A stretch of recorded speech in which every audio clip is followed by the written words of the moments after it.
Attention mga ka-vlogs, paano nga ba kumuha ng SSS UMID or SSS ID? Ngayong March 2025, pwede na kayang kumuha at mag-apply? Pag-uusapan natin sa video na ito. Hold up.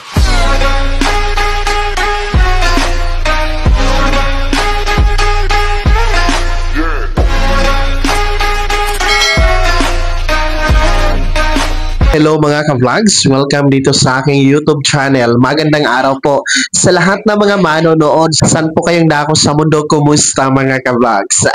Eto ha, paano nga ba kumuha ng SSS UMID or SSS ID ngayong March 2025? Pwede na kayang mag-apply. Ano ang proseso at requirements? Yan natin pag-uusapan mamaya-maya. Pero bago ang lahat, kung bago ka pa lang dito sa aking YouTube channel o di kaya hindi ka pa nakasubscribe, abay, click nyo muna ang ating subscribe button na nasa baba. Huwag niyong kalimutan na pindutin ang notification bell. Ilagay niyo po sa all para naman updated ka sa lahat ng mga videos na aking i-upload.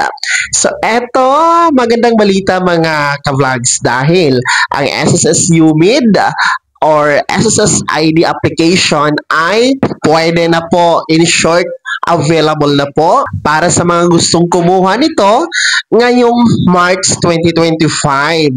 Matapos nga itong masuspend ng ilang taon, abay nagbabalik na po ang ating SSS UMID or SSS ID application. So, paano nga ba ang proseso nito ngayon?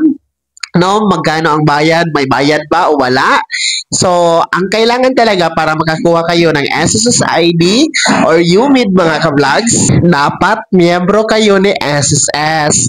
No, hindi lang basta-basta miyembro, dapat at least merong 3 months posted contribution sa inyong contribution history, no, sa inyong my.sss account. So, yun po yung kailangan para makakuha kayo, maka-apply ng UMID ni SSS or SSS ID. Ha, tandaan, dapat miyembro at merong at least 3 months posted contribution. And then, pag meron na kayo noon, meron pong dalawang paraan paano tayo makakuha ng ating SSS UMID or SSS ID. Una, online. Pangalawa ay through walk-in. So, sa online naman, gamitin nyo po ang inyong my.sss account. No, kung wala pa, mag-create kayo ng inyong my.sss account. Mag-login kayo doon sa www.sss.gov.ph na website, and then i-click nyo po yung member portal, and then pag nandoon na kayo sa inyong portal, no, sa inyong my.sss account, mag-fill up kayo ng UMID application form, yung tinatawag natin na E-6 na form. Then after nyo fill upan yan, i-print nyo po, no, after i-print, yun po yung dalhin ninyo sa pinakamalapit na SSS branch, no, sa inyong lugar para po sa biometric capture, no, or magpa-picture doon kasi kailangan natin ng appearance para picturean tayo and mag-biometric mga ka-vlogs. So, ganun lang po pag online.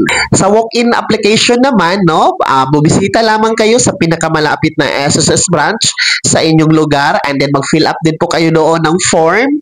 Tapos, biometric capture kayo, no? And then, picturean kayo, no? Ganun lang naman kasi pareho lang ang proseso online and yung walk-in. Kaso lang, yung walk-in for me mas easy, no? Mas madali kung walk-in kasi doon na lahat kaysa online, no? Mag-print pa kayo ng form, no? Tapos pupunta lang naman kayo doon sa SSS branch dahil kailangan ng appearance for your biometric and picture. So, mag-walk-in na lang kayo, no? I suggest walk-in po ang mas maganda. So, meron bang bayad sa SSS UMID or SSS ID application? No? Ang kasagutan po ay yes and no. So, parang hati siya. No, walang bayad para sa mga first time kukuha ng SSS UMID or SSS ID. Yes, sa mga nakakuha na pero nawala yung mga gustong palitan or replacement ng nawala nilang SSS ID or UMID, no, gaya po ng nawala, nasunog, no, nasama sa baha.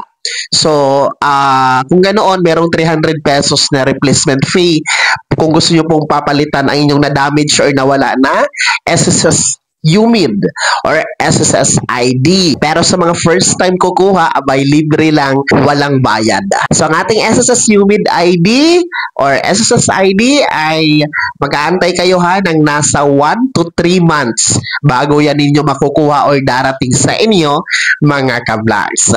So yun po ang proseso, ang latest update sa ating SSS UMID ngayong March 2025. You can apply it now through online or walk-in, no? Bisita kayo sa branches ni SSS para magkaroon po kayo ng primary ID, no expiration ang ating SSS UMID or SSS ID. Kaya naman mga ka-vlogs, sino sa inyo dito ang gustong kumuha ng SSS UMID or SSS ID at sino sa inyo dito ang nagagalak na nagbabalik na ang aplikasyon nito? I-komento nyo po sa comment section na nasa baba. Pakilakip ng buong pangalan at kung taga saan kayo. Bago ako magtapos sa video na to, kung gusto nyo po sumuporta sa aking YouTube channel, maaari nyo pong i-click ang ating super thanks button na nasa baba. Sa mga gusto maging miyembro, pwede po, i-click nyo po ating join button. Maraming perks dyan mga ka-vlogs. Be my member now. Sana naging gabay ang video na to kahit paano na pag-uusapan natin ang mga mahahalagang bagay-bagay na may kinalaman sa SSS transactions.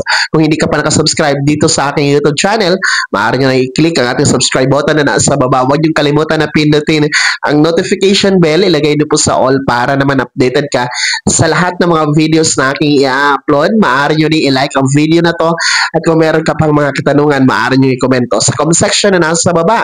Paki-follow na din po ang aking official Facebook page na nasa screen nyo. Muli po ako si Daniel Timpawa na nagsasabing dito sa aking YouTube channel, bawang katotohanan at lahat totoo lamang.